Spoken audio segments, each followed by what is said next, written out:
need to have in the great history of this. I agreed to, and fortunately this came in conjunction with the development of our graduate program in African American Studies.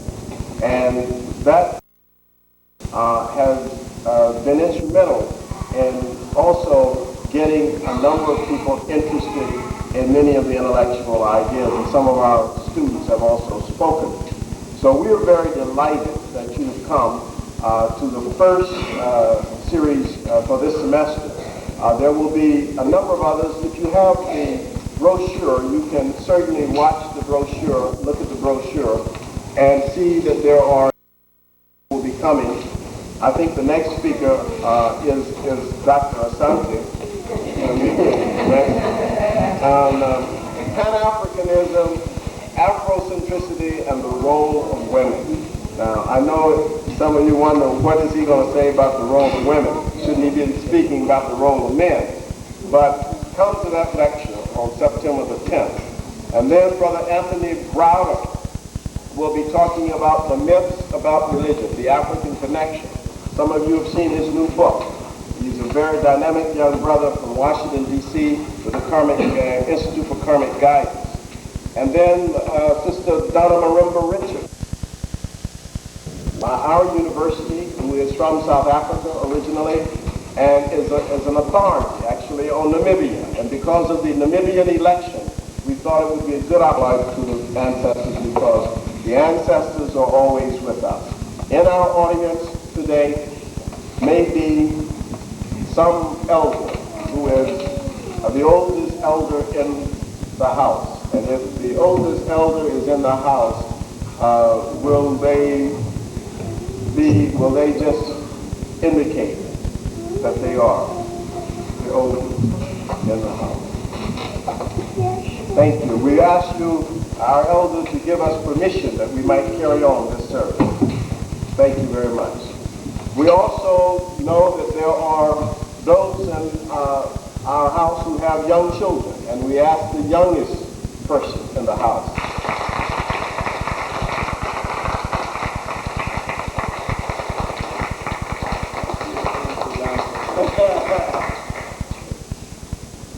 Thank you, Brother Asante. And all those things are good things that one do what one should do, but they're not the things that make me quite what I am. The thing that makes me what I am is our people and their situation and their condition.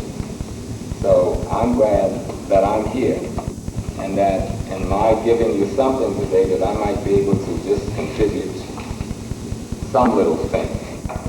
And I'm more of a teacher than a lecturer, and so I'm here not particularly to be loved, nor particularly to be cared for. I'm here to try and do something good for you. And the thing I'm going to talk about is going to be that one thing which I think has the worst and then the best of, and that's religion. And that means that I'm not going to be as kind as Dr. Jeff, Dr. Ben, or the others. Because if something is bad for you, I'm going to tell you it's bad for you.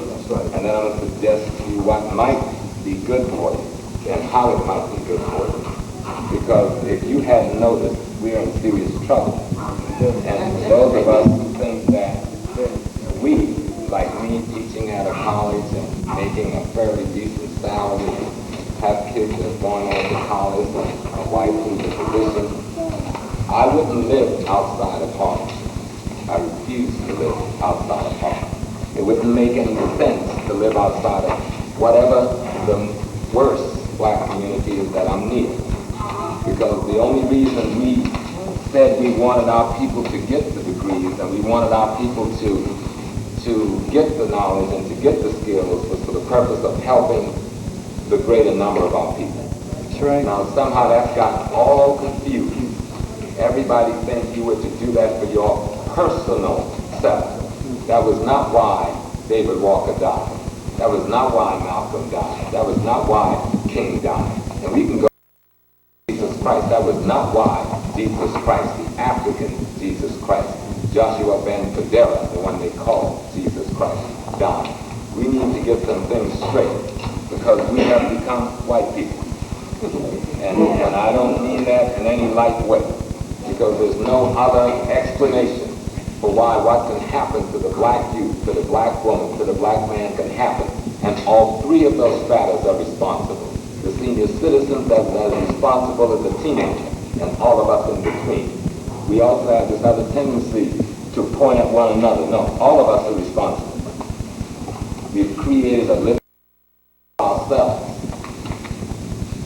We have to deal with, yes, what the white man's role is, but we have to deal with what our role is.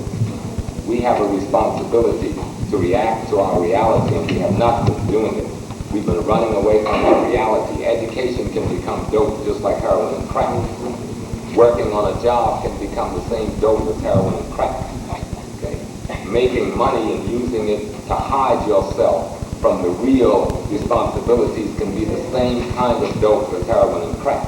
We've got to understand that we have to begin to live in our reality.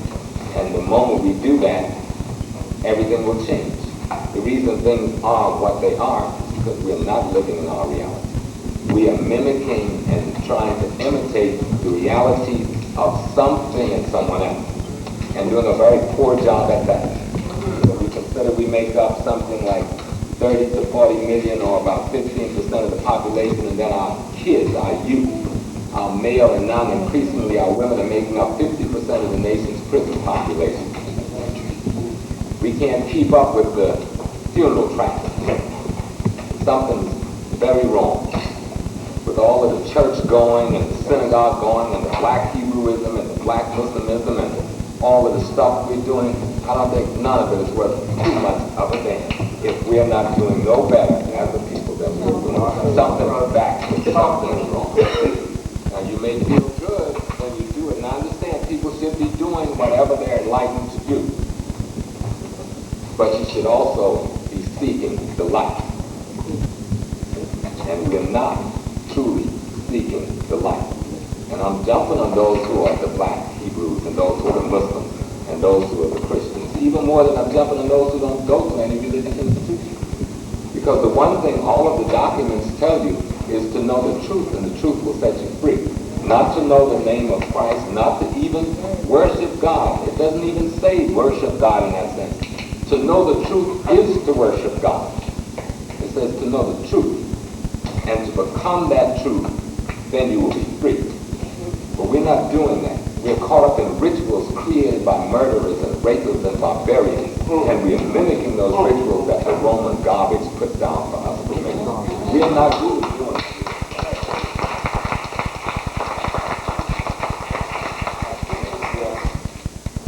I'm not the Yeshiva student, so I'm bad at time. So I want to make sure I get time. But I have to.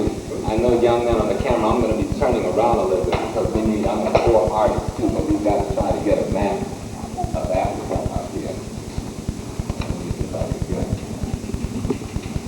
up there.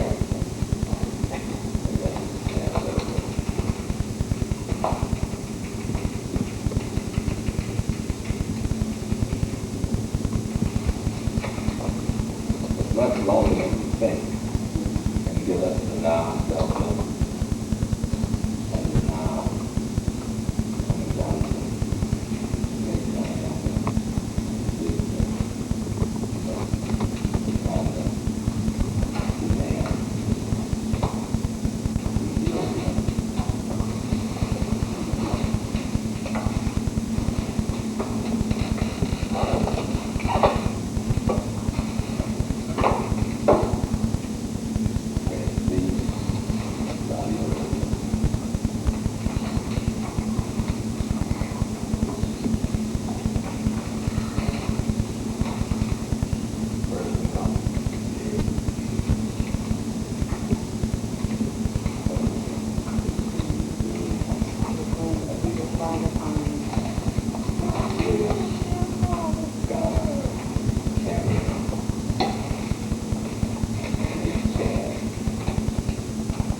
we've got to understand who are we? Who are the people sitting here listening to Brother Small for the purpose of trying to find either some spiritual solution or some intellectual solution or some psychological solution or all of these solutions? Who are we and why are we here? You know, you just want to freak out with some pleasure, or we seriously here? And I know that most of you, and probably all of you, are seriously here to try to help to find another way to resolve the problem. But you cannot resolve the problem until we answer the question that we failed to answer in the 50s, failed to answer in the 60s, failed to answer in the 70s, and still running away from it in the 80s for the most part. When I speak, I'm not speaking just to you here, I'm speaking to our whole people, okay, whether they're here or not. So we all have to take responsibility for the condition of the whole people, so I'm going to speak to the whole people. That includes me and you as well. And even when I speak positively, it's to the whole people, and when I speak chastisingly, it's still to that whole people. Because they are us. If they don't make it, we don't make it. Now, we need to understand a bit, because most of us, probably all of us, with some of the younger kids who came up Muslim, all of us came up raised Christians. I grew up in a Baptist church with a father who was a minister and a grandfather who was a minister. You know what they did before me? They had it all planned out, but I was going to be the minister. And when I became a Muslim minister, everybody was terribly upset. And then I realized that Islam was not the way, it was just a station along the way. But what becomes important is that the mind that we have, the values and the beliefs that we have, they're not ours. They're not African. So we are Africans in serious trouble. Before I go on, because much of this will deal with just a general outline of history, and then I'll try to see if I can pick up one of those spirits that Lefty called on and see what that spirit wants to say to you. You know, usually voodoo thing or holiness church thing or Baptist church thing, when you see people getting down to church, they pick up a spirit. Somebody come in there and somebody delivers a message through the medium, which is the person who presents themselves, be available for that. But what I wanted to deal with first is that we began to deal with the fact that we are not Africans. We are struggling to become Africans again. We're not Africans because we're not culturally literate in terms of things African. We're not even culturally literate in terms of things European, but we're more so because we've been socialized that way and not socialized in terms of Dr. Malevi's Afrocentricity, which is very important because you've got him right here in Philly, and you should take full advantage of a mind that can see and understand that the African mindset, value perspective, needs to be molded around certain questions that is not molded around, and that which it is now molded around needs to be changed. And the simplest way to do this is deal with the simple question, or the simple scenario of a woman being raped by a man and then held in bondage by the man. What normally happens, and they have a name for it, Stockholm Syndrome. What normally happens when the woman can't get free, she then creates an artificial relationship with the man and take the rape and the brutalization and turn it into love and affection, even though it is still rape and brutalization. But for her sanity's sake, in order to endure the pain over long periods, she must then change the reality, at least in her conscious mind, and try to change it also in her subconscious mind. And the Africans have done pretty much the same thing. We can not change our real condition, but we can act as though our real condition has changed. And a good example of that is the way we behaved in 1989. That in 1989, we have more people unemployed than we had in 1960. Percentage and numbers. In 1989, we have more people in jail. We have more people being murdered in our community. We have more families being destroyed. We have more of everything negative happening to us, yet people are still talking about how good we're doing in America and how successful we were in the 60s. We lost the battle in the 60s on one level. On one level we won because we eliminated a number of negative paths that we do not need to take. On the level we lost is when we chose to assimilate into whiteness, and that has not... In many words, we say integration, we say civil rights, but what we really were talking about is assimilating into whiteness. I call it slipping into whiteness. But what we need to understand, that's not my lecture, I just want to get some of this done. We need to realize that someone controlled our movement then, and someone is controlling, didn't control our movement, but controlled a segment of our movement, and is controlling a segment of our movement now.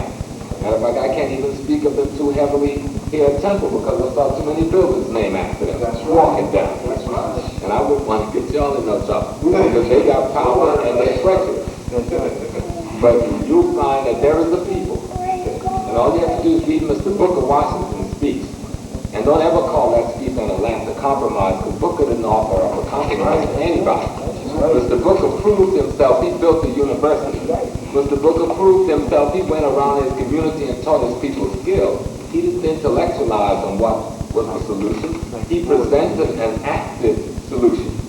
But that Atlanta speech that he made at that state fair is very important for us today to look at, because we offer a path we didn't take. And that path is appearing before us again, and we are dodging it again. We are dodging the path again. Now, Mr. Booker said something to the European community and to the black community that everybody considered to be detestable and a compromise when he said, cash your buckets where you are. He said to the white folks, as I've said to my own people, white man, cash your buckets down where you are. Throw your lot in with us. But he said something else very significant in that same paragraph. He said, why would you forsake us who have proven ourselves to be a loyal people, loyal in terms of our relationship human to human, for people whose culture and language you do not understand? What was happening in America at that time? It was the Eastern European immigration. And if we had the skills bank and we had the job, somebody else came into this country, wanted those skills and wanted those jobs. And that person pretended for a long time to be our friend. Now he's got those skills and he's got those jobs. You understand? And he uses the money that came out of the so-called civil rights era more to his advantage than it has ever been used to the advantage of the black people who the money was set aside to be used for in the first place. You need to understand that you will not see what I'm saying the way I'm saying it until you exchange places in your consciousness, until you move from your mind-based Eurocentric perspective into what Dr. Malafi Asante has put forth for us, the mind-based Afrocentric perspective. In short, the victim have to begin to think of themselves as a victim and act like a victim, and not acting like the victimizer. Because when you do, you continue to victimize yourself, and the victimizer can walk on by, because the victim now is doing the job on himself that the victimizer once did for himself. So you have to understand how to break that, and that's why we come before you, to try to give you some information to help you to break that. To break, in short, a kind of a spell that exists out of fear. One, we all believe in God, Yahweh, Allah, Elohim, Jehovah, Jesus Christ, you name it, Ola Jumeri, Ola Rum. We got all these gods who do, and every damn one of us is scared to die. How in the heck can we say we are legitimate about our belief system if we're afraid to go into that part of the system which is take you to your highest essence of existence that is possible given what your system says? Now we've got to raise and see some questions about ourselves then, huh? And because they know we are afraid of physical death, they have managed to manipulate us in ways unimaginable for any other people just a few years ago. You walk around the block and the door pushes on the corner and you want to bust them upside the head and somebody grabs you, man, you got to worry about the mafia. They don't die, you know. They don't have families. They're not afraid, you know. You are the ones who are afraid. You see. You're the ones who die. Because that's the way someone has got you thinking. If you were to listen to even a simple teaching of the Bible after the Sermon of the Mount, when the man asked Christ, says, Lord, where is this kingdom of which you teach? What did the man say? What did Jesus say? So if he said the kingdom is within him, why in the heck is everybody pointing up there and looking at it? If the kingdom is within you, why are we directing our consciousness and subconscious in this false direction? And you go into the church and the preacher will say, yes, Lord. And you go into a lecture, and those who lecture on Christianity in the classroom will say, and God up there in the heaven. The only heaven that was ever addressed in any of those holy books was the heaven in the human mind. There is no other heaven. That is the only heaven that was ever spoken about. And there's no one that can prove other than what I just said. And what's sad is that same hustle that was run on us in 1779, using the same document, the same sentence is still being run on us today. Now that's what we got to wake up to, and it's all centered around this fear of death and the lack of African cultural literacy. Because if you knew and had true African cultural literacy, then that fear of death will disappear. Because if you don't want to die, go get yourself a husband and wife and have a baby. And you are eternal. And raise them to produce themselves. Because what else is the child but the sum total of you and the man or the woman? So how can you die? What are you but the sum total of your mother and father before you? And the spirit and the thought and the love and the feeling they have. Somehow people have screwed up the way we look at the world. That we don't even see ourselves as being a part of the world. There's the world and there's us. How could that be? I'm talking here and I hear this individual thing saying something to other individuals, and that's only an illusion. Because within your body, there is your blood system. It's the plasma. And it joins you together. And all of your organs are joined together by different types of plasma. And we are joined together by the plasma we call air. But the air in this room touches everybody else in here and touches me. It is as much a part of me as it is a part of you. Thus, I'm as much a part of you and everything else in you, but there is but a oneness. But no one ever teaches us to truly comprehend and understand the oneness, so we begin to act against the oneness, act against the nature, the very essence of God itself, while we'll stand and preach about the oneness of God. And then everything in our personality is about individualism. And it has been very destructive, and we don't understand why and how it is destructive. Because somebody ran a false philosophy down on us. I mean, imagine now, this is really funny. When I woke up to this, I thought this is really funny.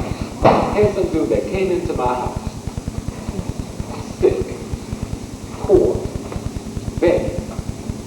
But me being who I am, me being the man and woman of Africa, me being the creation, the first of any creation, me knowing that anything that walks upright and speaks and acts as human is mine, came out of me. It may have mutated and deformed and got lesser, but it is still mine. So when it comes back among me, I recognize the thing. And I offer the thing the hospitality of the house. But the thing murders me. The thing rapes his system. The thing butchers his nephew. And the thing steals his own wealth to have it for his illusionary individual self. And then the thing come back and give me a doctrine telling me how I am to behave, and I'm insane enough to hang on to that doctrine past the point the gun has left my head and the shackles are off my hands. You think now, because that's what's been done. And we have to deal with it. We have to deal with it. So let me see if we can go back and look at who we are in some nice, basic ways. So I'm going to need some help. Like this young man, you can come and help me. Like this young man, you can come and help me. And so the brother can get this on this side from the camera. He'll have to move. I want you to hold these pictures up and I'll describe them. You take one side of them, and you'll take one side, hold the bottom and top, so that you can make sure you can get it on the camera. Now this woman, and these photographs I got from Dr. Asa Hilliard. Now this woman is Queen Nefertari, not Nefertiti, Nefertari. Now both of them were black women. Because Nefertiti is not that white woman that the Germans got in the book. That's the only statue or anything in the world that looks white of her. Everything else is extremely African. But that one that the Germans, the Aryan races, got turned white. But we can deal with that. But this is the wife of Ramses. The Ramses that the Western world degrades so. Ramses that they're so afraid of. And you see how black his wife is. I'm sure his children. Now she had this painted in her day. We didn't paint this up in New York. Now she painted had her dress painted red and green and herself black, giving us our colors that are very holy to us, that Marcus Garvey brought back again to us, the red, black, and green colors of our people and our movement. Now this African woman was the ruler over Egypt the wife of the Pharaoh, that we psychologically been taught to both hate and fear at the same time by the Jews who aren't even, and let's not confuse Jews with Hebrews and Israelites. They're not the same thing. Because if you're an Israelite, why you don't call yourself something else? You haven't thought of that. You're not an Israelite, then you're an Israelite, right? If you're a Hebrew, then you're Hebrew, right? Something's wrong about what's going on.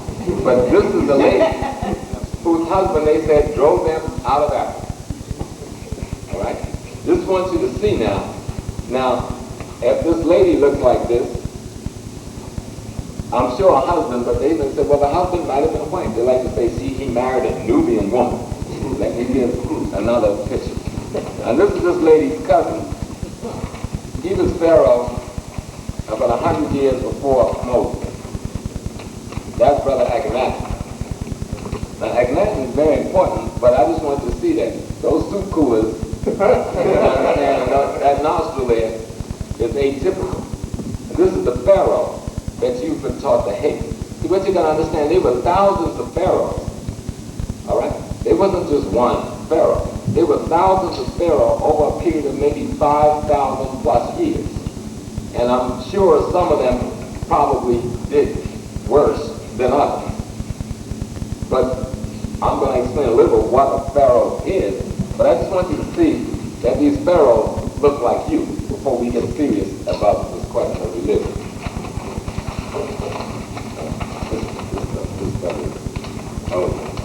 A man. Look at that, brother.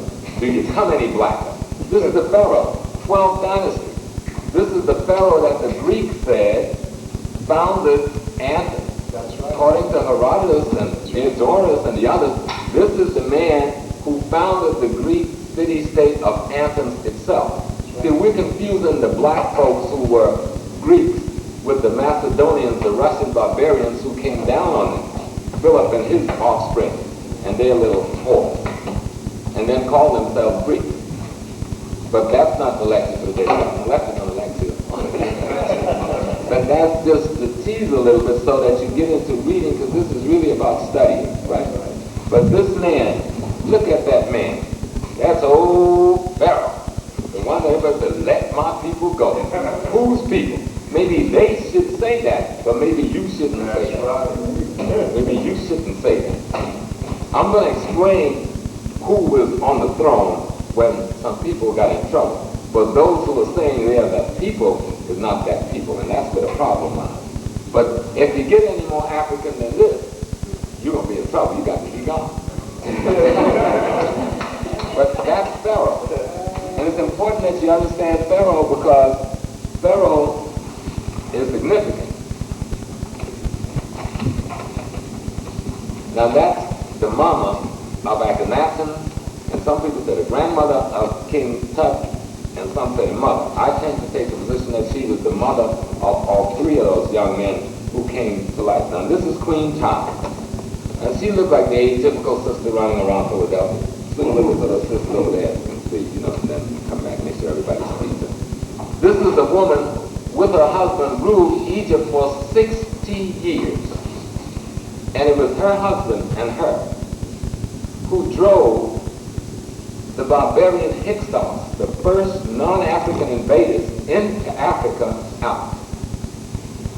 And that makes them very significant because he came up out of Ethiopia, Sudan, and he kicked butt all the way to India. Right? And built a mighty empire. And his wife, with his partner right beside him. Matter of fact, they said she had more to do with state authority than he did. And what you must understand, in Africa, the woman controls, in short, she owns the throne. The seat of power is the woman's jurisdiction. Carrying out the responsibility of the seat of power is the man's responsibility. But she controls the throne. He carries out the responsibility of the throne. Because the Africans operated around male principle and female principle, mimicking the way the rest of the universe acts in terms of male-female principles and roles. But Queen Tut needs to be one of the persons we hold up to our children. This is a great pharaoh. This is a powerful, most important creature. And when they're telling us, look at Pharaoh as being evil, they're making us deny all of this greatness about ourselves. You know, when they make us look at Pharaoh as being evil, they make us deny that we built the first empire. They make us deny that we built, no. They make us deny, let's say at least one more, that we built the first city-states for humans. They make us deny that we, did any of the things that they wanted to take credit for. So they had to take an area of the human psyche, that which deals with God and religion, and use that to degrade Africa, to degrade the most significant things in Africa. So Pharaoh was destroyed in the psyche of the African using Christianity, Judaism, and Islam. Except if you get into the secret society of Islam, like I slipped into, so they just get me to shut my mouth, so I just left Islam and that allow me to talk. Then what you do is learn about the Lord of the State. Because in Arabic, Pharaoh is called the Lord of the State. And he's praised in the Quran. But for the lay, he's degraded. See, and all those books are written for the lay people and the secret society people. None of it was ever written for the general public. There were only a few people that could read in those days, so none of that stuff was written for you. And that's probably why we confuse it. But look at this young man. And let's look at another. I just want you to see, this is another Pharaoh.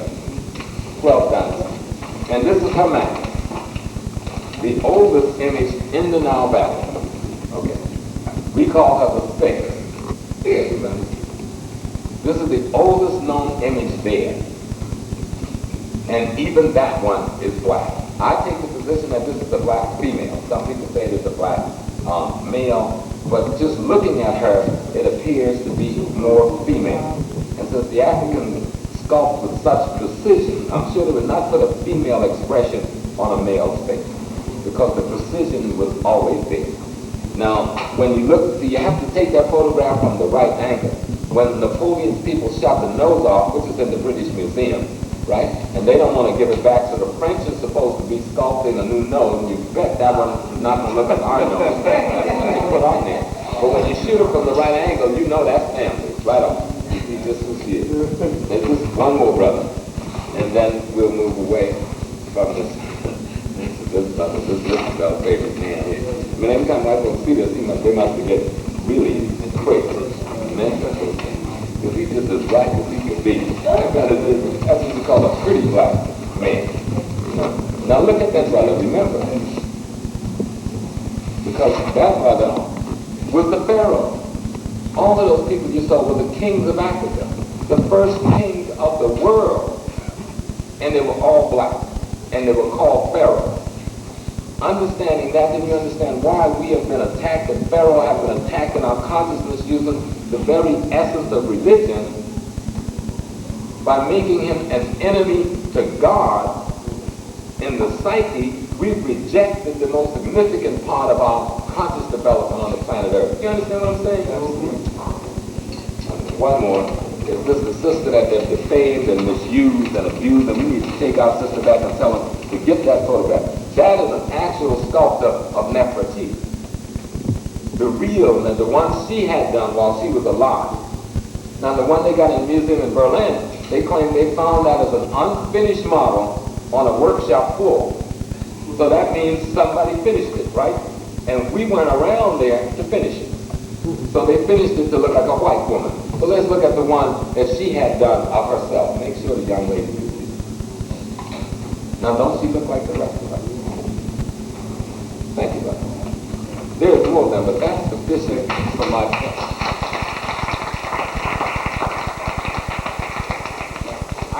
I don't need to take much more to establish that the Egyptians were African people like us. Because white folks certainly wouldn't have all these black folks leading them around. But what we need to do is establish them, because we got to follow the trend. And Brother Akhenaten and his African wife Nefertiti was in power about 100 years before the so-called episode of the 1700s with the Jews. Right. And if they choose that period, when they came in the 1700s, the timing is a little off. Akhenaten's father drives out the Hyksos. So somewhere in that period, the Hyksos stayed about 250 years. Some people said 300 years they ruled. But they invaded the Delta region of Africa, around this area right here, with their army, coming across from this area.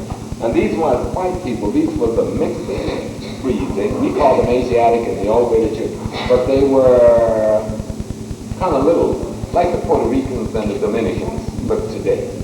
And when these people come in, it corresponds with the time Abraham supposed to have came in to Africa.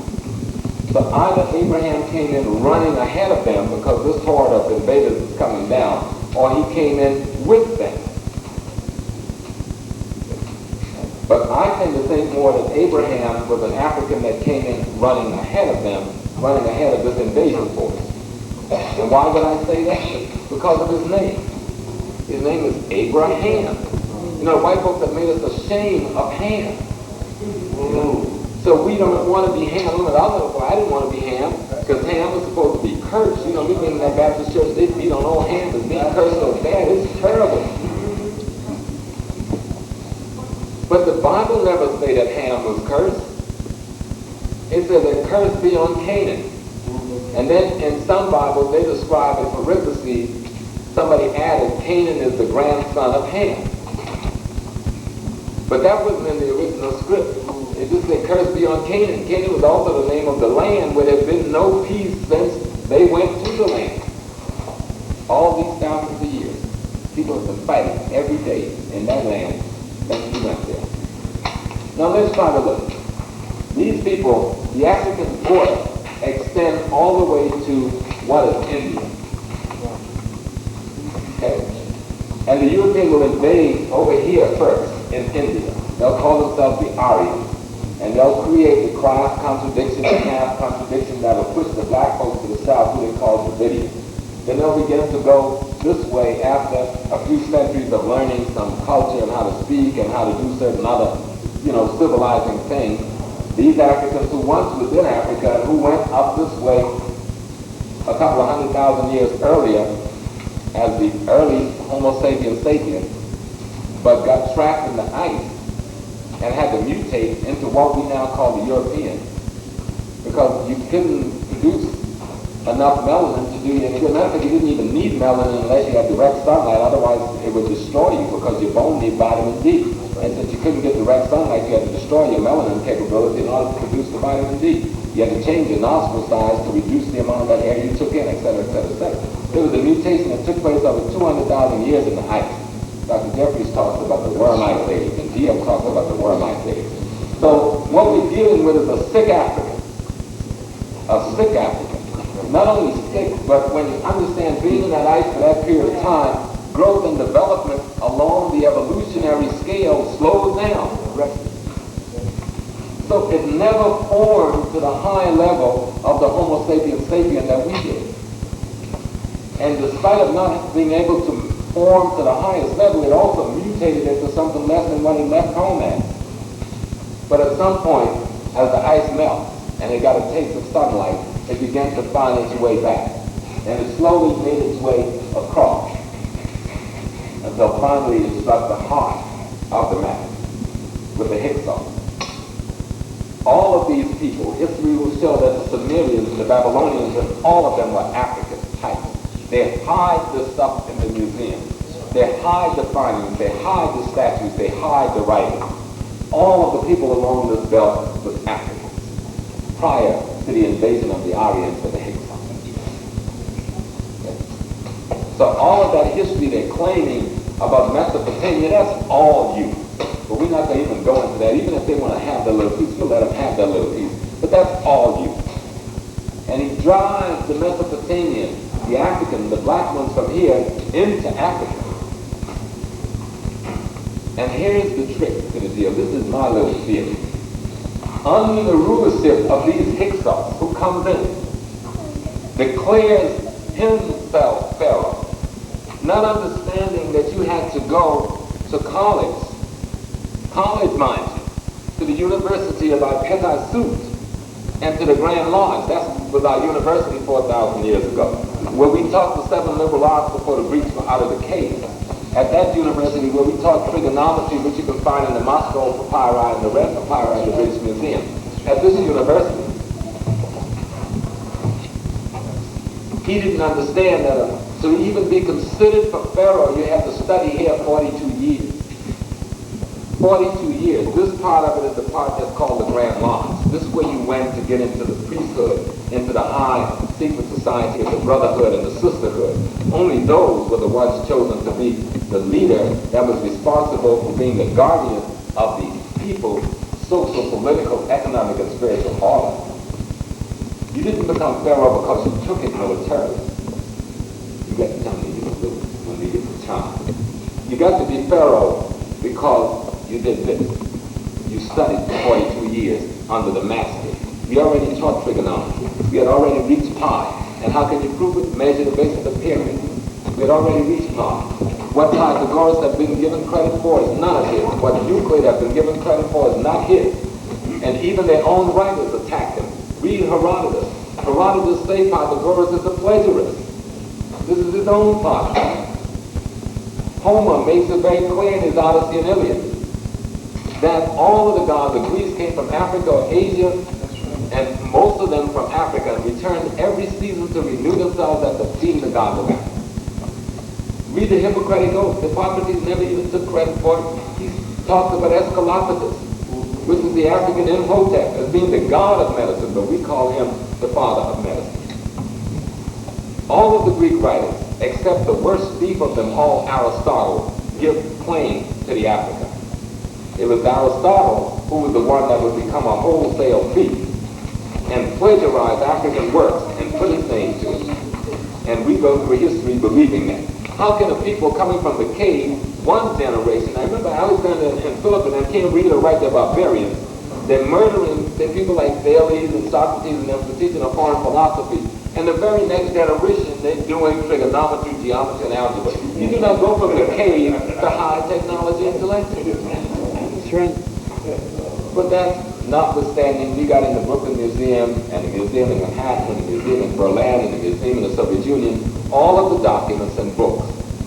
The Wren Mathematics Papyri, the Papyrus Equus, the medical papyri, the Joseph C. Smith papyri. So sisters who use the birth control gel know that if a sister Hatshepsut, who had her physician design that using honey and what is the herb that we use? Okay, cases. Well, it was an herb which is common to us, and we know it, and honey. And when the human sperm hit it, because it had such a high content of protein, it produced lactic acid and killed the sperm. Well, Squibb and the British laboratories found that thing in the Joseph C. Smith papyri a few years ago, and they published it in the New England Journal of Medicine. And they said where they got it from. You know, they threw it in there, but they hadn't said no more about it. But they got it right out of an African medical book. All they did was use the new technology to gel it. The African had it as a paste. They created the gel process and added some preservative to it. But my point is finished on that, and that I just wanted to establish that we were the people who they're copying when you see this. This is not the Washington Monument. This is a symbol of African resurrection. It is actually a symbol of the male penis, but it is a symbol that belongs to the female. The female created this to show that she had the power of regeneration in the society. And the story was the allegory of Isis and Osiris. But I won't go into detail with that, except that these are monuments that symbolize resurrection and regeneration and renewal in the context of our culture. And this one is at the University of Afrikan, which they call the Great Lodge at Luxor. There is another one there, two there, and then there's one down the road 2 miles at this building, the Great Lodge, which also had two. But the second one from the Great Lodge, you see it every year because it stands in the middle of St. Peter's Square at St. Peter's Basilica in Rome, and on top of it has a ball now and a cross. But that's the one they took from there. There's another one that was taken from Alexandria, which stands in Central Park, which they brought over. And there's others in many other places, European capitals, which was taken. Because what they did after they came into Africa, that elite group of warriors and soldiers who learned some of this knowledge, then formed the secret societies, you know, the Masons, Knights Templar, the Oddfellows, Knights Templars, et cetera, et cetera, et cetera, and went back to rule the world. But the mere fact that they imprisoned both their benefactor and their guardian and enslaved them, totally they didn't understand nothing they were talking. They didn't understand nothing. Because you don't enslave your mother and father and rape and murder them if you understand anything about life and love. So there's another little thing I want to show, and then I'm going to go completely to religion. But all of that is really religion. You can see this. This is the hieroglyph that the ancient Africans used along the Nile. This is also the hieroglyph. This is called the heretic form, which is used for commerce and was used by the intellectuals.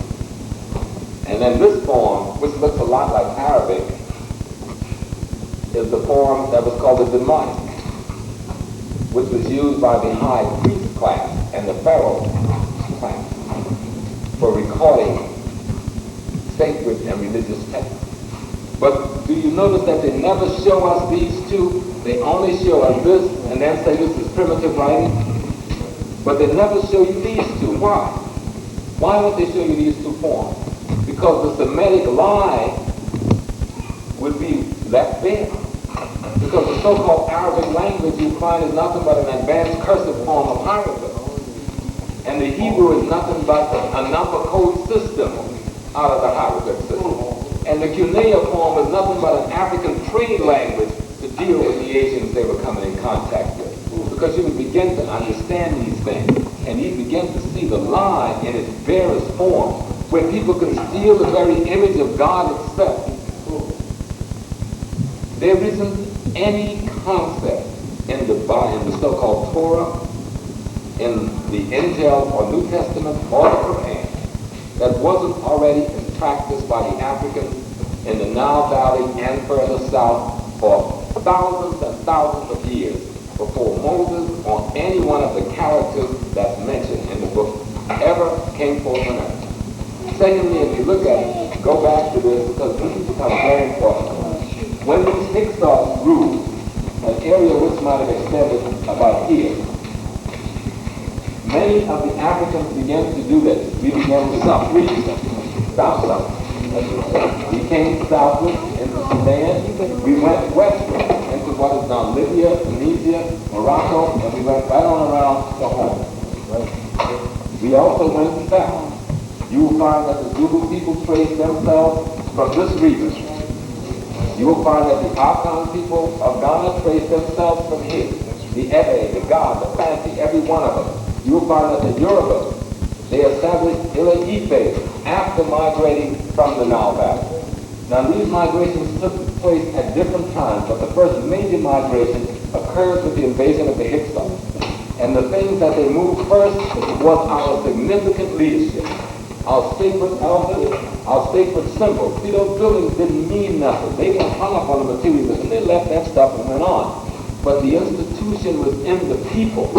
So they took it with them. So all over Africa, you will find that that same concept I'm going to try to outline really quick that was in existence in Egypt exists all over Africa and exists with you right here in America. But you're afraid to see it because you don't want to hear about root no more. You think you've been north so long, so root ain't that important. Or you think you've been in America so long, voodoo ain't that important. But you know when things really get tough, even right here in Philly, you head to the root house to see what's going down. So you need to deal with the fact that it's still here. We didn't leave it in Africa. We just forgot how to recognize it. You go to church and the sisters be throwing down the feet, jump. And you go over to Africa and you look at the footsteps of the sisters in the village, you see the same footsteps. Yeah, matter of fact, that's an easy way to trace your family. Look at how your granddad shouts. Watch her body movement. Watch those hand movements. Then go check out some of the different African cultural groups. You'll see the same hand movements and the same body movements. Family. Yeah, that gets you close to where you come from. And you can begin to look deeper. Because as this migration down here, and then a lot of the turn went to west. Because see, when you hit the bottom of the Sudan, you had to go uphill. This mountainous in here. But across this way, across the Sahel, is flat land. This is the Sudan belt. So we came down like this. And so we heavily populated Guinea. Now, the area we call Nigeria, the area we call Ghana, Cameroon, Angola, those places, we came heavily here. And we brought with us our knowledge and understanding. And what happened though, now many of us will get out, right?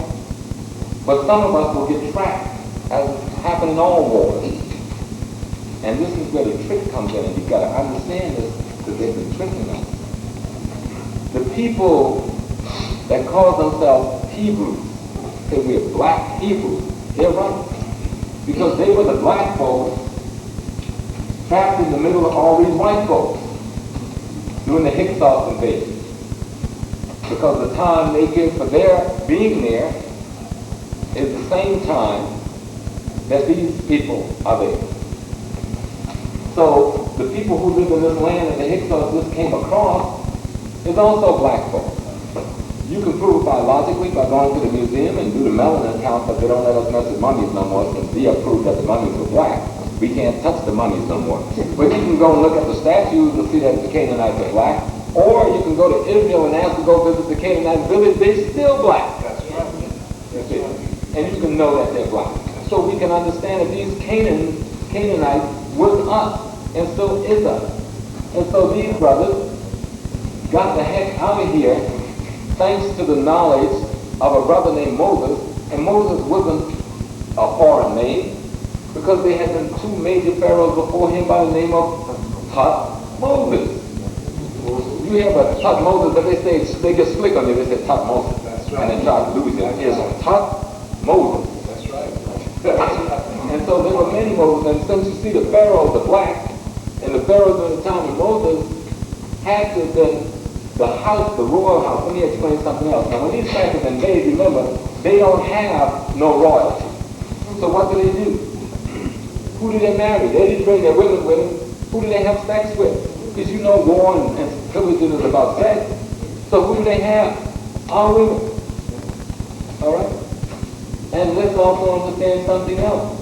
Who do they have as builders? Because they didn't bring no builders. They brought a bunch of shepherd barbarians who are warriors. Who's the builders? They keep our builders. Who's administering to the sacred things in terms of the priesthood? Our priests. So though the political and military aspect of the state is being run by a foreign power, the economic, social, and theocratic aspect is still run by us. But we are people in bondage, just like we are people in bondage right here in Philly. And in that same sense, you could be in Philly, and the Russos and the other souls and others are right in Philly, really, even though we have a good there that looks good but ain't really good. That's going on there. That these people organized because they had been organized secretly. They organized to escape out. And they couldn't go south because if you know anything about the Nile Valley, it's a very narrow strip of land that is usable. The only place left to go would have either been west, but they couldn't have gone west because if you know the way the delta is set up, the Hyksos would have to put a good strong border here, because there were some other black folks over there called Libyans, and they had a pretty solid force for themselves. So they couldn't go that way. There was only one way left out of the Nile Valley if you were trapped up in the Delta area that was under the enemy's control, and that was to go to Canaan.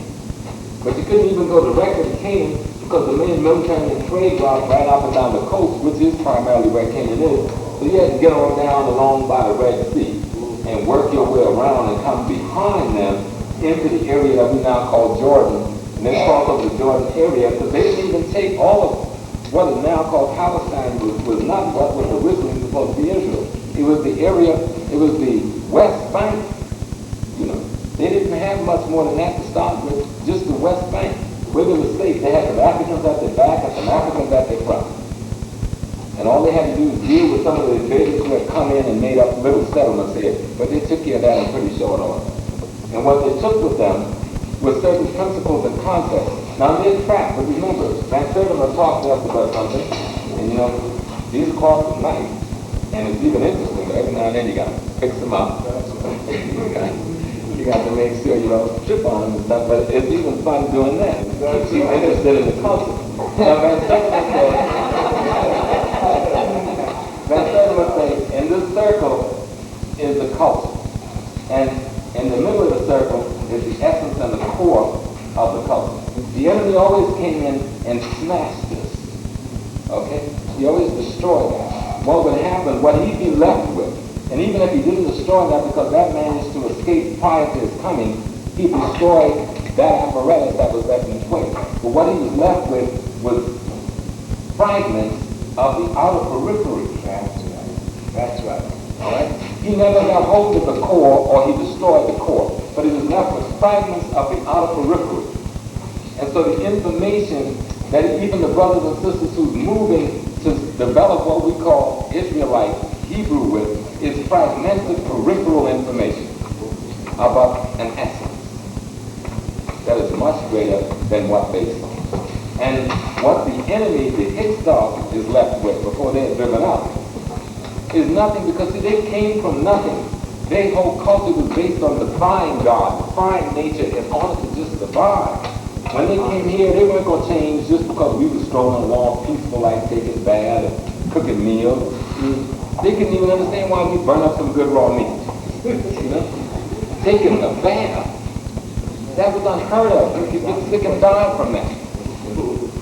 They didn't understand any of these things. Imagine if you right now, I don't know, we have so much advancement in this culture, it's hard to suggest some place you could go where something would just be totally incomprehensible for you to get into. And so you retreat back into your earlier self. But this kind of explains what we are encountering here.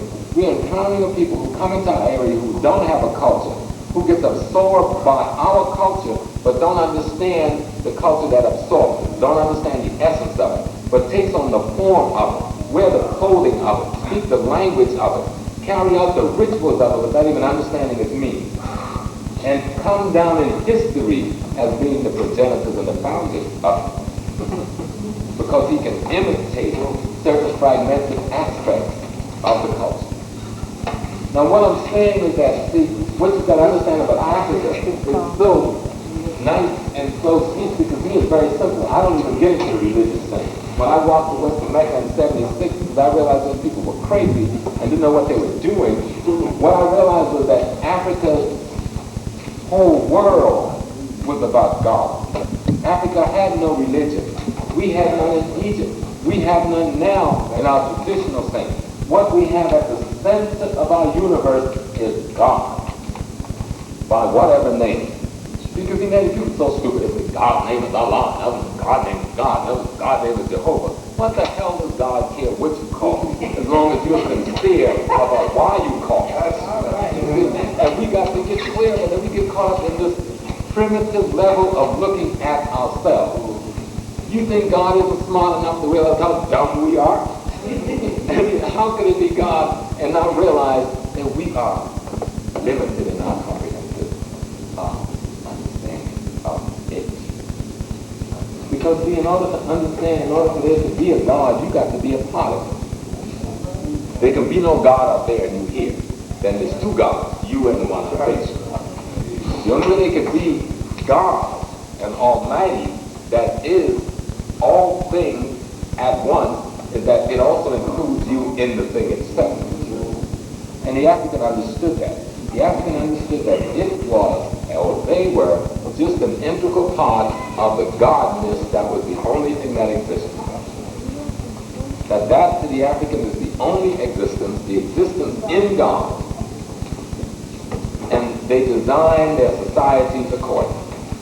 And I'm going to take a few minutes and speak on that, and I'll use the Christian context just to show you that these Africans designed this concept, and I don't have to read all that stuff. These are just notes on the same lecture I've given over and over and over. And I write new notes each time, then I wait to see which one the spirit tells me to dig to, and then I go to that one, you know. But I could do it without the notes. You know, the Africans are very simple. They say God is the top in the early Nile Valley. And what the power meant was that the first conceptual anything around anything, out of which everything else will find an identity as a part of this thing. Now listen to the way I speak this, because that's also important as a teaching tool. That is Ptah. Ptah is the first consciousness Patah is the consciousness of the need for developing an attitude for developing the first consciousness. Now, even more than that. He comes even before that. And that's what they call Patah. But that was too much. That was beyond our comprehension. So as Patah manifested itself in all of its essence and manifestations, us just being one of the manifestations of the great God, we are no more or no less than the fly or the gnat or the alligator, squirrel or snake. It is the arrogance of the ignorant that is suggesting anything different. And we have fallen for that arrogance. But if you look at our ancient society, we knew we were no more and no less. That we had just another role in the scheme of things, like everything else had a role in the scheme of things. And as we explained that role to ourselves, we did it with respect for all life forms, plant, animal. We even consider the air as living. And if you think it's not living, have somebody take your share away. And so you find that as the African begins to comprehend, that's why over all the temples they said, know thyself. As he begins to comprehend himself in the rest of the essence of nature, and he called the essence nature. He called it nature, and it's a little flag. What is that crazy? So when you see this little flag like this in the highway, then you know that that's God. If you see more than one of the little flags, then you know that means the deity, the plural flag. But the one flag, and that's because Milana Lane that she's not.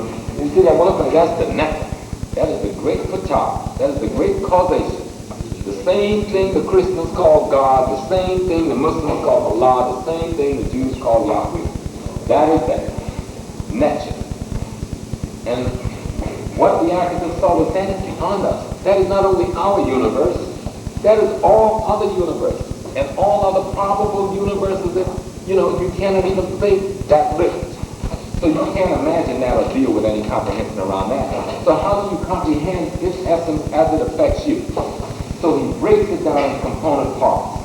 He looked at all of the different manifestations. It says the air is one manifestation, land is one manifestation, water is one manifestation, fire is one manifestation.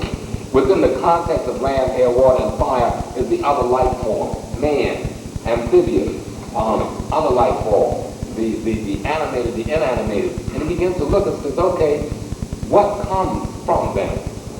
What power does the gold out of the ground have? What relationship does it have to the rest of life? What does it give to us? What does this herb do? So when we had the herb, we just pop a pill. We've been on down there and talked to that plant. And so like George Washington Carver was hit, Carver went to the plant early in the morning. And said, brother, sister, what is it that you can tell me about yourself that will be useful to the people? And the plant told him. And he'd come back and go on and do his work. Well, the Africans understand that there was no difference between them and the plant except that they would divide themselves in their own subconscious to divide themselves from the rest of God's essence. And that's the confusion the white man is putting in this cabinet of the human mind. So that, let me tell you, I don't want to slide that by you real fast. I'm going to come right on back to that because we've got to understand that they named the grass based on what the grass's role in nature was. They named the trees based on what the trees' role in nature was. They named the woman based on what her role in nature was. They named the man based on what his role was, the fish based on what his role was, and so forth. And called all of them God. Called all of them God. Why? What else are we? There can't be no God except that we are part of God, and anything that we are is the image of God. And it is the same image that all other images are, and it is the only image that can be because God is the only thing that is, and the African understood that, and that's the way he devised his system. Now, do I make sense? Does it make sense the way I'm saying it? He also understood that these things had to be taught in a certain way. And that's where this concept of the university came in. He realized that from the cradle to the grave, one had to be consciously reminded of this manner of behaving in order to keep the balance. See, it doesn't matter what you do wrong. You cannot unbalance nature. Nature will clean itself up eventually. It will just destroy you in the process. But it won't destroy you in terms of no more. It will just transform you out of this being into something more usable for herself rather than something destructive within itself. And do you understand that? The Africans understood this way back then. And that's why they created these three ways of writing. See, this way. Let me first let's go. See, this way, only the elite had time to learn all of this stuff. Going to school 40-something years. We can contemplate and lay back, cool out, and study this. A man who wanted to grow crops or raise cattle or raise sheep didn't want to hang around the university. He said, yo, that ain't my thing. I want to grow me some barley. You know, hang out in the barley stack with my girlfriend or something. I don't want to be cooped up in that building. And then the other folks said, well, that's cool, but how do we communicate to him the same understanding that we have? How do we let him understand and see the way we see? That's why this language was created. It was created not for the priest, it was created by the priest for the masses. This was a way of understanding the same thing they were understanding here through understanding. While this took intellectual comprehension, this simply took understanding. Because every image used was a common everyday image in the natural ecology of the people. And the people knew what these symbols represented because they knew the jackal. The jackal was these things that went around and ate all the dead carrion, the dead meat and stuff. After the putrefied, you get the smelling. That's when that dog liked it. It's good, man. But that jackal was going to eat it. Now the man ate that stuff, he died. But that jackal ate it and got strong. So when they wanted to put up something that symbolized redemption or resurrection, then they put the jackal up there. And everybody understood what that meant. So you had Ophar or you had the ibis bird, you know, represented the Sahuti, represented by this bird that had this long beak that scratch around in the ground and leave all these little marks, look like it's writing. Sometimes people call it the secretary bird. But everybody know that that symbol meant someone who writes down things, keeps records. You see, this was for the masses who could not read or write, who was not literate in the intellectual sense, but their intellectual design a way to make them literate through a knowledge of the cultural sense. In short, the intellectual class took responsibility for the non-intellectual class. Because that class had to create the food to feed the intellectuals, and they understood it. But they had to create the food to feed that class also, and they understood it. And so there was that complementary opposite that Dr. Bear talked about that runs all through everything in nature, and we took that as being the focal point of the way we looked and understood nature. And that's just one simple way of looking at it. But after we get driven out, our brothers and sisters who are the Hebrews, and the Hebrew word means to cross over a river. They said that happened to Abraham was being crossing over the river Euphrates, and somebody said they go to Hebrew. It means crossing over. But if you know symbols are a metaphor, symbols are allegorical symbols, or the hieroglyphic symbols, water means faith. So it means someone who comes into the faith of a certain kind of information, comes into the faith of a knowledge. And he has faith in this knowledge. And so that's who these people were. The people who they were driven out of this area by the enemy, but when they got to Africa, they put faith in the knowledge that they found there. Okay? And they became later Israelites. Israelites, you look that word up, trace it back into Hebrew, it means someone who's spiritually enlightened. Someone who's now takes the knowledge and information and put it to use within their way of life by living out that truth, such that they are spiritually enlightened, meaning that they are living a life that allows for harmony to exist between them and the other things in their ecology. I don't know what you mean. It don't mean I know spiritual. So, the Palestinians have more claims, some of them, have more claims to the heritage of the Hebrew and the Israelites than those who are holding claims to. You understand what I'm saying? But he's confused and lost just like we're confused and lost because he's under another foreign consciousness that he's fighting from a position of a contradiction that he's imposing on himself when he should be making the claim to the land in terms of longevity and continuity. And he doesn't even understand how to do that because he's caught up in someone else's consciousness in the same way we're caught up in somebody else's consciousness. But only a handful of us gets caught there. We fight the mighty battle. And much of our people will be slaughtered by the Romans. Most of the Israelites, Hebrew Israelites, who go to the Middle East will be slaughtered in the Middle East by the Greeks and the Romans. The last great stand that we'll make in the Middle East, in this so-called Israel, as Africans, will be under the general and leadership of someone called Judas Maccabee. Okay? Judas Maccabee will lead us in the last great glorious moment that the African pure will have there. Judas' brother, Jonathan, a weaker brother, will invite the Romans in to help him deal with the Greeks. So he invites in a dominant pincher to deal with a little color. All right? And the pincher destroyed the Africans. What was left was the area up here near Lebanon, Syria, called Galilee, which was a miscegenated area already, and that would look somewhat like some of the Latino societies of today. And they converted some crackers up here in Russia, called the Khazars. Converted a whole bunch of wholesale. They're called the Khazars. You can actually buy books on the Khazars. And these are the people you call the Armenians today. All right? And these are the people you call the Turks. And these Polacks and these others. And they're the people that have now, based on a philosophical conversion a few thousand years ago, now hold claims to land and religion and the history that has nothing to do with that. So let's talk about the rest of our people. I just wanted to get that planted so we understand that when I beat up on the Bible, it is not on the doctrine as malformed as they've taken it, because the essence of that doctrine comes from you.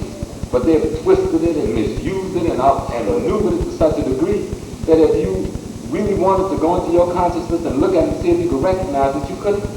You'd have to dig to recognize it. But the Africans went crazy. We didn't take it to the grave with us. We left books. We left the book of Gates. We left the coffin text. We left the book of the coming forth by day and by night. We left the book of Ptah text. And there's a good book you can buy and read excerpts from all these books. And it's a book called The Wasiya by Dr. Maulana Karanga. Now that book is essential because this is the first time an African American has translated literally from the text into the English. So that our concept of looking at things then gets set down. Other whites have translated these books before. But from Maulana's hand, you see a whole other essence that you see from, for instance, the guy that wrote the book of Dead. But what stuff is just dead? Maulana's thing of life that is riveted. And so you need to look at the ancient writings. I always say when the Muslim brothers jump on me and try to beat up on me, they can't beat up on me because I'm hard to name Abdul Sahid Hunt. Better than that, when I walk up to Mecca, the man says something very strange to me, scared the heck out of me, because I went there complaining about the racism and the abuse and misuse.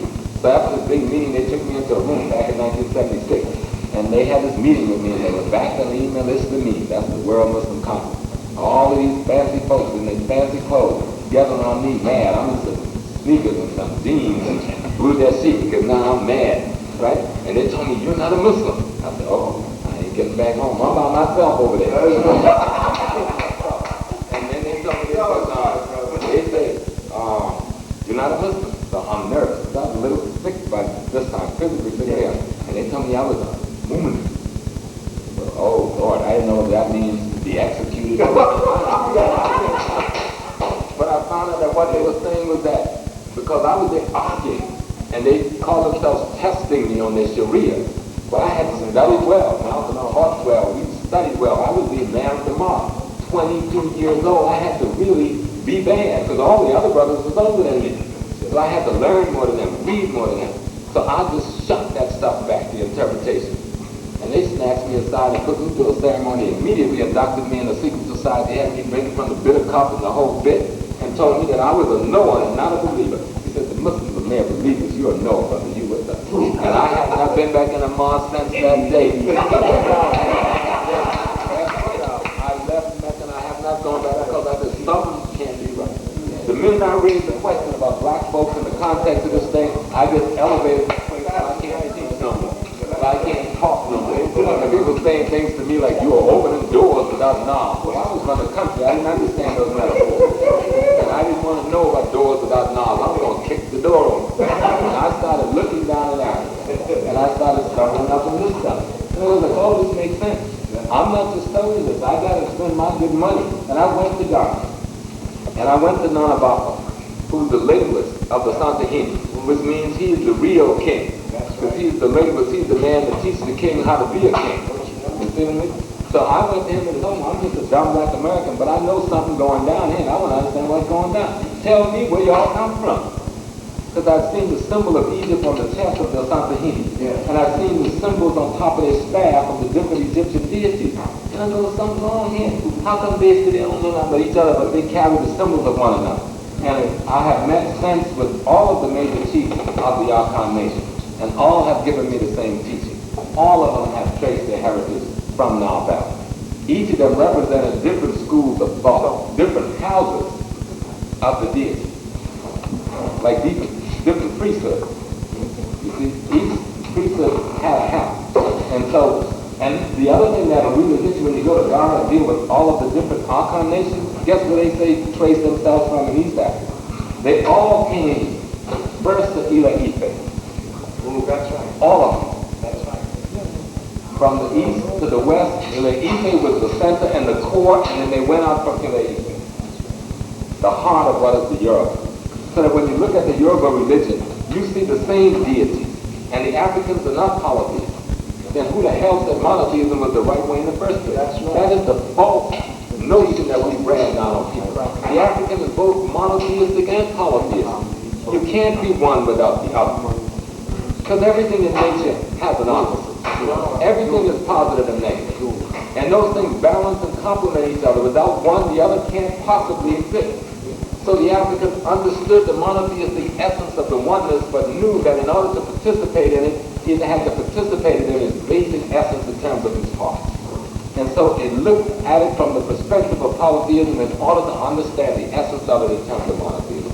Some little nitwit from Europe pulled some little political trick up in the Northeast, going to run a hustle down in there. And they didn't even deal with that until much later anyway. Because in the beginning, they worshiped the same things we worship.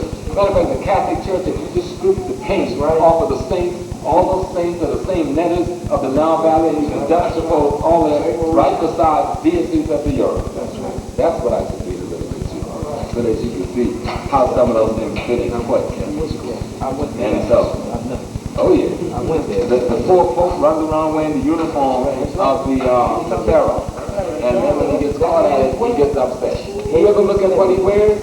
Hey, Pete, let's go out to the pharaoh. You see the staff he carries? That's the wasp. What he wears on the green, because he's got, a crucifix leaning and stuff. But remember, just like you never say the cross, you ain't worshiping the cross, we didn't worship the sun either. The cross was a symbol of the essence of your God's manifestation to you. The sun was the symbol of the essence of our God's manifestation to us. Nothing more, nothing less. We had other symbols. We had the symbol for life. We had another kind of cross. We also had this cross too, by the way. That's not something they thought up. That's something you can find in the tombs of Seti I and Ramses, which are thousands of years before Christ. We had this one too. When you look at it the way it really should be drawn, the way it really should be, and what you see is the vaginal channel of a woman, the ovary, and the womb. And so it meant life. The Africans took things very simple, very basic. Life came out of their womb. That was very clear. As God is the center of our universe, our woman was the center of our social order. That's why she owned the throne. She controlled the throne. The brothers carried out the responsibility of the throne. And even today, in West Africa, as you study these societies as we are now doing, you'll find that you can want to be the king all you want, and you can want to be the chief all you want. But until those sisters choose the one who would even be considered and give the final word after the brothers have perused and checked you out, you couldn't be nothing. And that's the way the Pharaoh got to the throne too. You'll find Herodotus and Theodorus writes that refer to us as being sisters. Because they said our women ran everything in the house. They said, these idiots said that we opened the door for the women and let her go in first. And that we took care of the house while the women took care of the commercial business. Well, who's better? Come on now. A woman's nature, because she is a woman, because she is a motherer. Now think of motherer past her into motherer in terms of the universal term of motherer. That which gives of her essence to sustain and nurture the rest of that which is life. Wouldn't you then say that the woman operates as that which is necessary? That she understands necessity? And so if you're going to deal with the elements that's to cure and sustain necessity, you better not put no brother there, because that ain't his thing. That is not his natural thing. But it is natural for that woman to make sure there's sustenance, because she is sustenance. So in most parts of Africa, they've negativized her, call her a market woman. She ain't no market woman. She controls the commerce of her nation. And before the colonialists came there, our female controlled the commercialism because that was the essence of their nature. Little babies didn't go to no Bruce Brothers. We ain't got the thing to deal with them little sweet ones yet. So we couldn't even get near them babies until a certain age. And then only the little boys came down. So just stay with the stick. Brother didn't sleep all up under his woman. For months, sometimes years in some society, after she had that baby, let her heal fully and nurse the child. And he didn't run over and get another woman, neither. You know? There are things, there are cultural literateness that we need to acquire and get back on the track. Let me just show you some little things, how these people play games with us. Take the system we call Christianity, and what I'm saying is this. I'm saying that Judaism, Christianity, Islam, Buddhism, and some of the other Eastern religions are innovations on aspects of the African way of life by other than African people. Say again. That these religious forms are innovations on aspects of the African way of life by other than African people. And that a religion, if you look at the definition of it, religion is something that brings you back to the past, back to a source, back to a position. You understand? The Africans didn't have no position they had abandoned to need to get back to. Do you understand? So we didn't have a religion. See, a religion presupposes you got some other kinds of social order or ideology, and then you have some other moral, ethical guide as an aside to teach you how to conduct yourself within the context of the socialization process that you're working in. Well, the African thing was inclusive of God. Inclusive of God. Meant God was the center pole, and around that was the woman. And every brother know, I know sometimes it feels kind of tight when you get reoriented a little bit.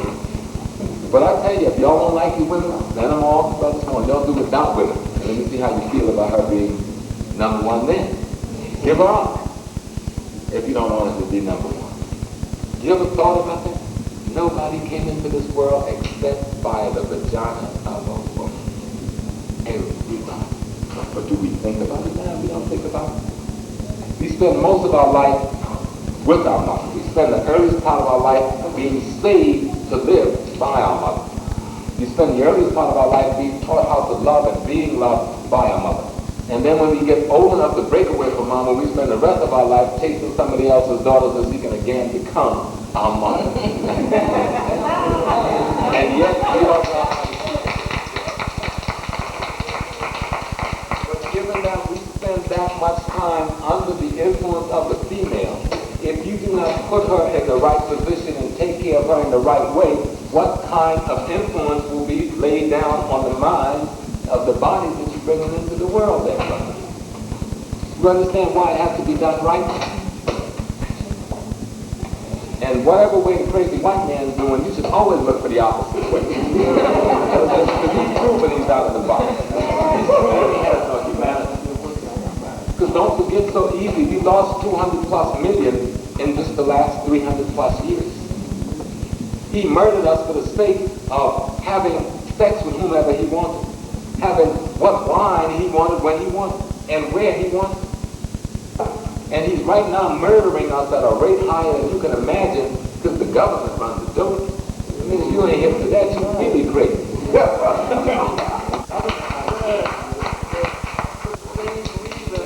brought us over here and shit. And you want James to prove it? You're a chance to prove it? Talking about a meeting upstate New York, 1968, Mafia, FBI, State Department, New York City Police. And they decide that the only way to stop the black movement, that militant rise of young blacks, was to declare an opium war. That's right. Except this time they were going to stop at the baby. They said we'll start as young as 7 years old. And they create and go up at 1/1000th of an inch. Migration around what we now call Saudi Arabia and Oman and Yemen is very easy to understand, and in around Persian Gulf and down into what is India. So the same people in India, matter of fact, if you look at the Dravidian dress and beads and arm bracelets and hair bands, they look so much like the Kuyu and the Maasai, it is baffling. And all you're seeing are that same people who left much, much earlier, even before this had reached its height. But it took the same knowledge back. We had already been in the civilizing process for thousands of years before we hit the Indus Valley. That's why some of the major cities in Indus Valley, though they had to use a different building material, the technology at the same time period was the same technology that you saw developing in the Nile Valley. And when you look at the language system, you'll see the language. They've taken it and tried to say that the Aryans brought in Sanskrit. That's bull. The Aryans didn't bring in nothing. You know, what they did was to take what was there and turn it to their form. But the Sanskrit characters, look at the Demotic and the Herodic script of Africa, or the Meru script, or the Ge'ez and the Amharic script. They're all the same cousin language, changing through evolution, time, you see. And then you see the relationship. When you put them all together, the relationship is so crazy, you sit there and laugh, because you realize what they've done.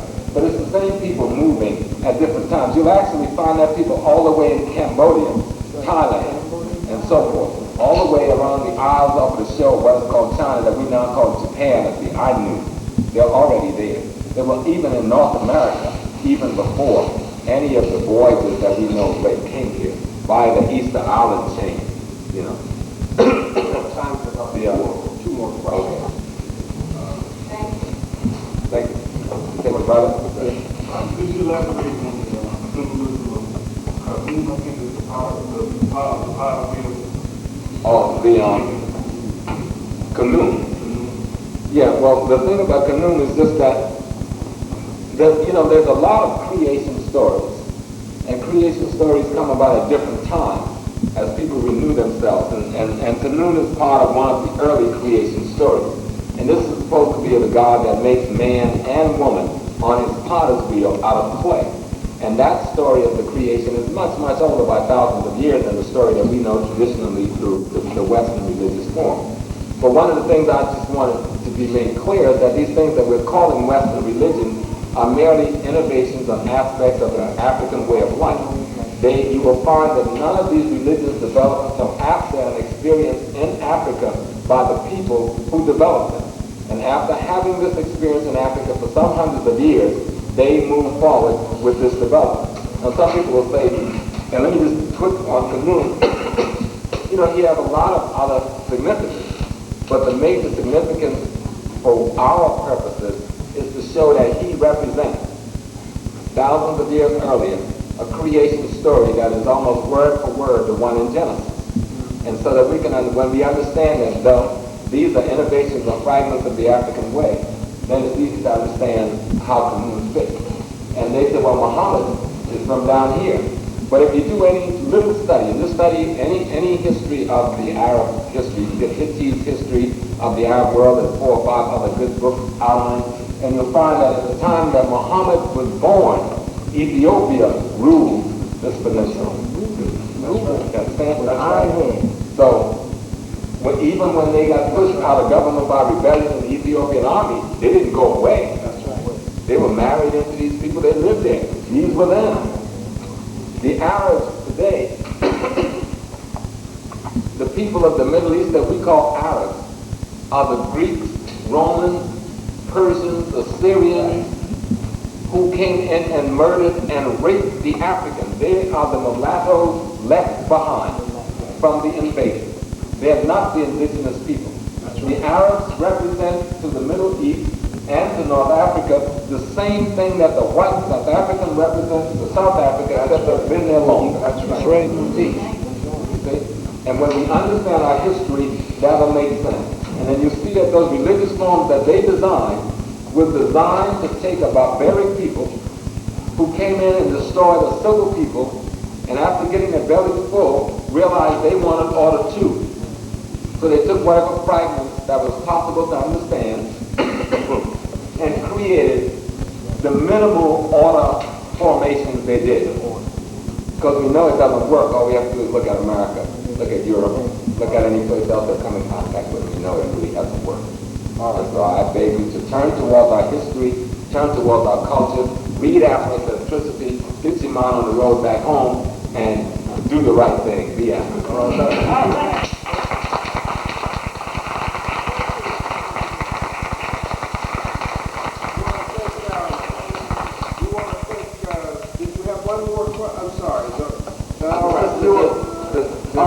Let's give Brother James Small another hand. I mean,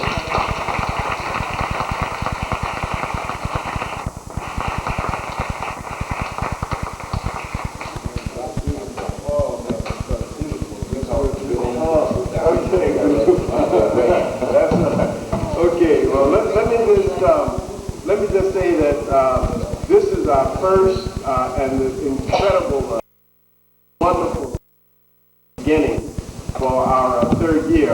And I want you to take copies of the lecture program and make sure that others know about what we're doing here. And we will see you